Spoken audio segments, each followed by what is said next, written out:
Assalamualaikum warahmatullahi wabarakatuh. Salam sejahtera untuk kita semua. Sobat pelatihan yang berbahagia. Kali ini, Cut Umu Atiyah, Widya Iswara, Pusdiklat Tenaga Teknis, Pendidikan dan Keagamaan, mendampingi Anda sekalian untuk membahas tentang konsep penelitian tindakan kelas atau yang biasa dikenal dengan Classroom Action Research. Nah, sobat pelatihan yang berbahagia, kita sama-sama akan membahas tentang pengertian penelitian tindakan kelas, latar belakang PTK, tujuan PTK, serta manfaat dari PTK, perbedaan antara PTK dan penelitian lainnya, prinsip-prinsip PTK, dan prosedur penyusunan PTK. Selanjutnya, mari kita bahas yang pertama. Apa itu penelitian tindakan kelas? Penelitian tindakan kelas adalah merupakan penelitian praktis yang dilakukan oleh guru di kelas untuk memperbaiki proses pembelajaran dengan cara melakukan refleksi pada proses pembelajaran yang dia pimpin. Atau PTK juga bisa diartikan sebagai proses pengkajian masalah pembelajaran di dalam kelas melalui refleksi diri dalam rangka memecahkan persoalan-persoalan yang dihadapi oleh guru dengan melakukan berbagai tindakan yang tentu saja direncanakan dalam situasi nyata serta dilakukan analisis setiap pengaruh dan perlakuan-perlakuan dilakukan dalam proses pembelajaran tersebut. Nah, sobat pelatihan yang berbahagia, kenapa kita sebagai guru perlu melakukan penelitian tindakan kelas? Selama ini mungkin sebagian dari sobat pelatihan telah melakukan PTK. Ya, tujuannya seringkali hanya sekedar untuk kenaikan pangkat, pemenuhan angka kredit. Nah, sobat pelatihan, sesungguhnya kita melakukan PTK adalah bagian dari upaya kita untuk memperbaiki proses pembelajaran yang tentu saja dilakukan di kelas kita masing-masing, sehingga kita tidak perlu keluar kelas. Masalah dari PTK tentu adalah masalah yang sehari-hari kita hadapi di kelas kita. Sehingga bila seorang guru mampu melakukan refleksi terhadap proses pembelajaran yang dirasakan dalam tanda kutip something wrong oleh guru tersebut, maka dampaknya adalah sebuah perbaikan. Dampak dari tindakan yang dilakukan akan dirasakan oleh guru itu sendiri dan tentu saja peserta didik. Dan yang paling utama adalah terjadinya kolaborasi antara para guru dengan rekan sejawat untuk berdiskusi sesama guru dalam rangka menumbuhkan budaya akademik. Sobat pelatihan yang kami banggakan. Apa tujuan dari penelitian tindakan kelas? Sudah kami sampaikan tadi bahwa yang akan terdampak adalah mutu dari pembelajaran, isi dari materi atau kurikulum, masukan, proses, dan hasil dari pembelajaran di madrasah kita. Akan terjadi peningkatan atau terjadi perbaikan karena kita sama-sama melakukan persoalan-persoalan yang ada kita atasi dalam rangka peningkatan mutu baik di dalam maupun di luar kelas. Selanjutnya, dengan adanya PTK, guru-guru akan lebih bersikap profesional. Tentu sobat pelatihan memahami yang dimaksud dengan profesionalisme seorang pendidik di dalam kelas, mulai dari melakukan perencanaan, pembelajaran, menyusun sebuah lesson plan, kemudian memimpin pelaksanaan pembelajaran, menilai kemajuan proses pembelajaran, serta menafsirkan dan memanfaatkan hasil penilaian pembelajaran. Nah, tujuan lain dari PTK juga dalam rangka menumbuh kembangkan budaya akademik di lingkungan madrasah, sehingga muncul sikap proaktif di dalam melakukan perbaikan-perbaikan di dalam ruang-ruang kelas, sehingga mutu sebuah madrasah secara bertahap juga akan meningkat. Sobat pelatihan yang berbahagia, tentu Anda akan bertanya-tanya, apa beda PTK dengan penelitian-penelitian lainnya? Kita lihat dari istilah PTK. PTK itu sendiri adalah penelitian tindakan kelas. Dia berada di dalam ruang kelas.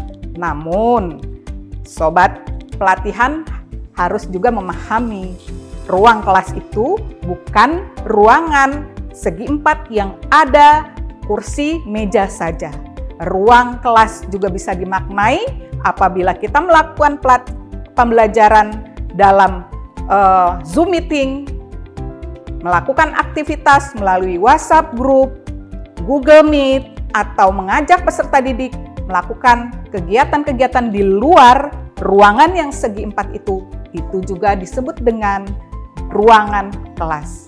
Jadi, dilakukan PTK ini di dalam proses pembelajaran dalam ruangan kelas yang sudah kami sampaikan barusan. Sementara penelitian lain belum tentu pelaksanaannya ada di dalam kelas. Dia juga bisa dilakukan di luar kelas. Selanjutnya, dalam PTK, ukuran kerepresentatifan sampel tidak jadi masalah.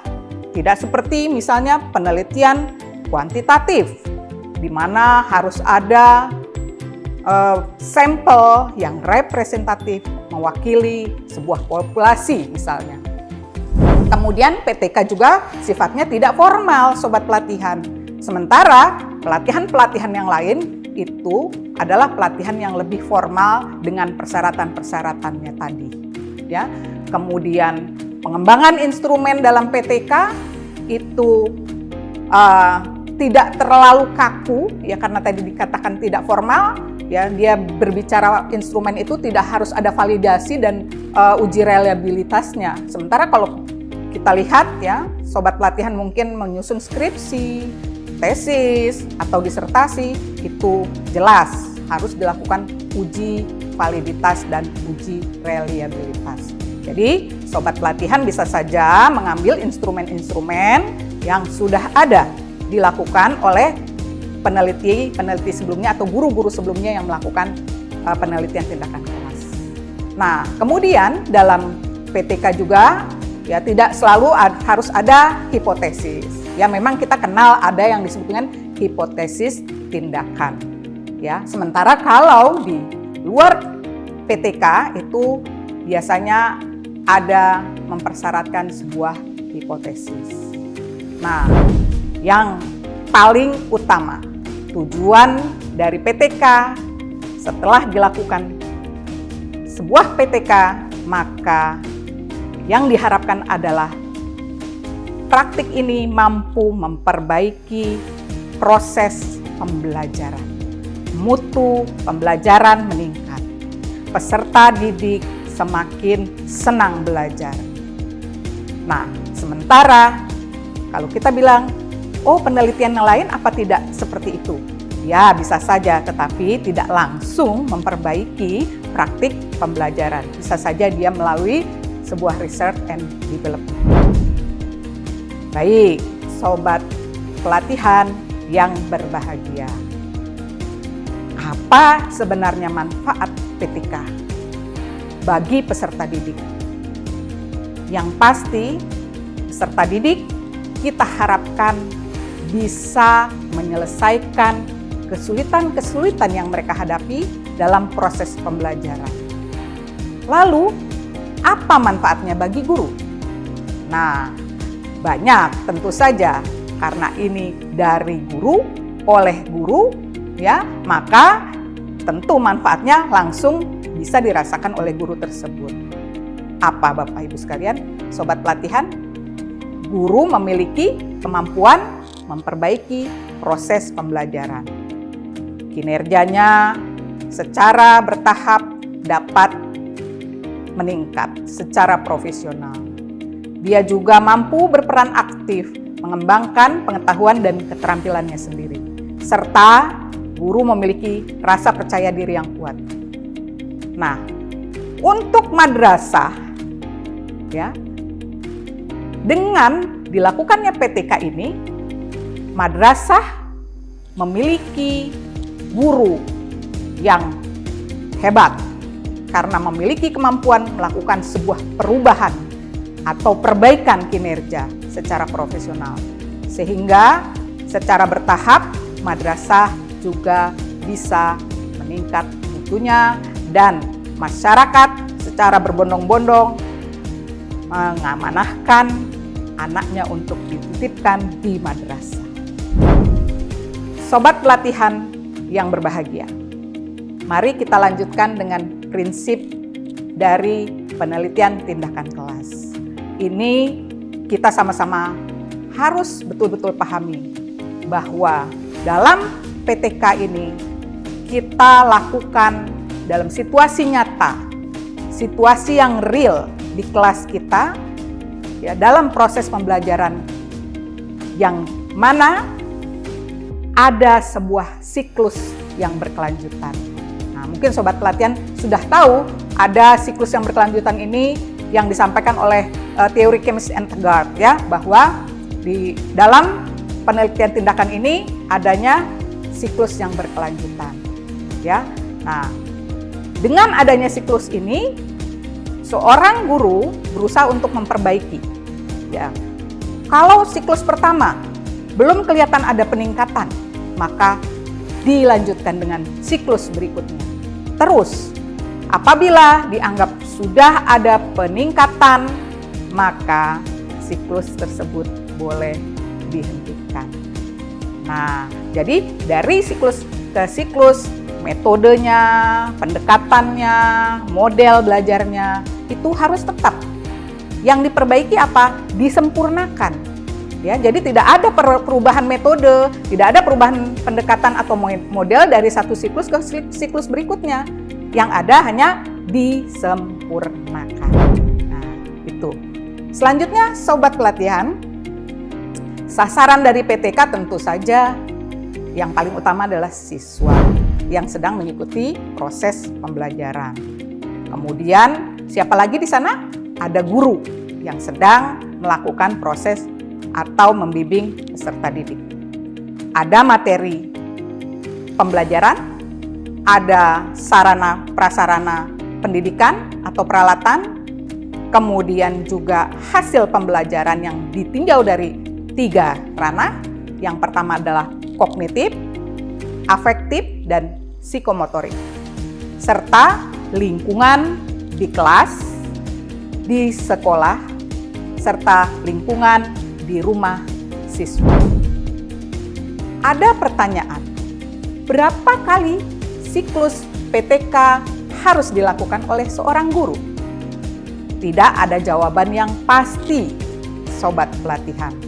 Ini sangat tergantung dari kepuasan guru atau si peneliti ini. Namun demikian, sangat disarankan tidak kurang dari 2 siklus, di mana setiap siklus minimal 2 kali pertemuan. Kenapa hal ini dilakukan? Agar terjadi perbedaan antara PTK dengan pembelajaran biasa. Ya, jadi apabila satu pertemuan, maka ini dianggap belum menghasilkan perubahan sikap pada peserta didik.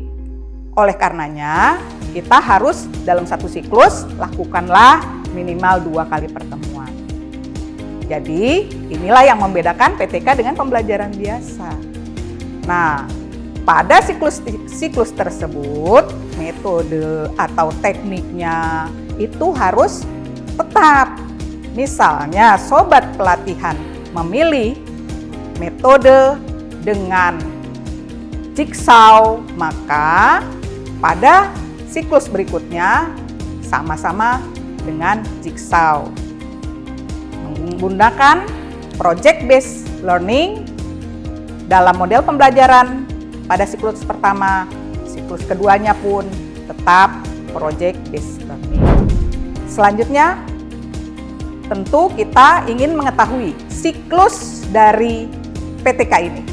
Kita lihat dalam sebuah siklus PTK ada diawali dengan pra PTK, kemudian ada perencanaan, kemudian pelaksanaan, kemudian dilanjutkan dengan observasi, dan kemudian refleksi. Dalam tahap pra-PTK,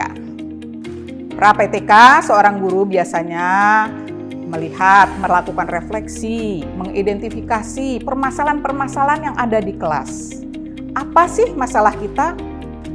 Ayo sobat pelatihan, di era pandemi ini tentu banyak sekali keluhan-keluhan dari guru berkaitan dengan menurunnya motivasi belajar peserta didik, kemudian kegagapan guru-guru menghadapi perubahan dari pembelajaran tatap muka menjadi pembelajaran berbasis e-learning. Nah, ini adalah sebuah hal yang bisa kita angkat menjadi permasalahan dalam penelitian tindakan kelas.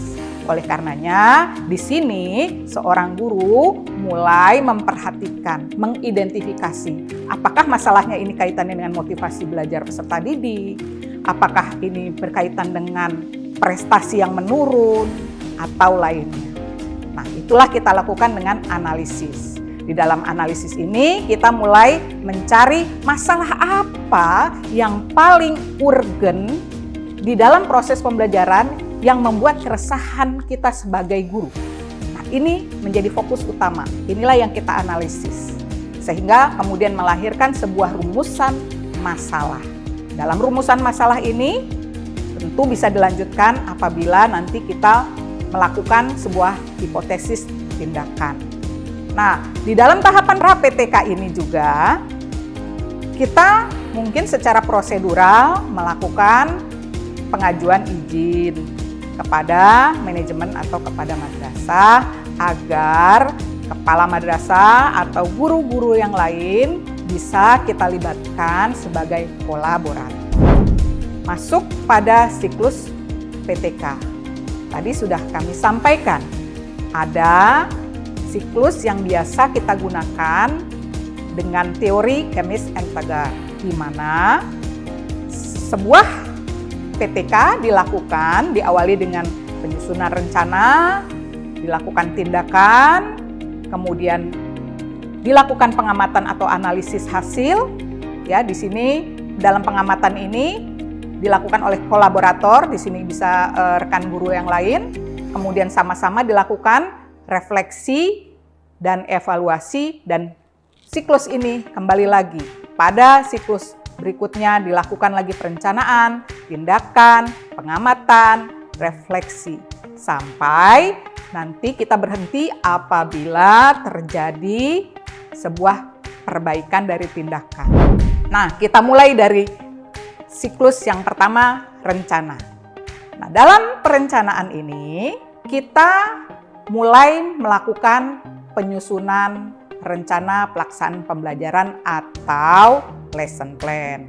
Jadi kita siapkan dulu sobat pelatihan RPP yang akan kita jadikan RPP untuk penelitian tindakan kelas kita.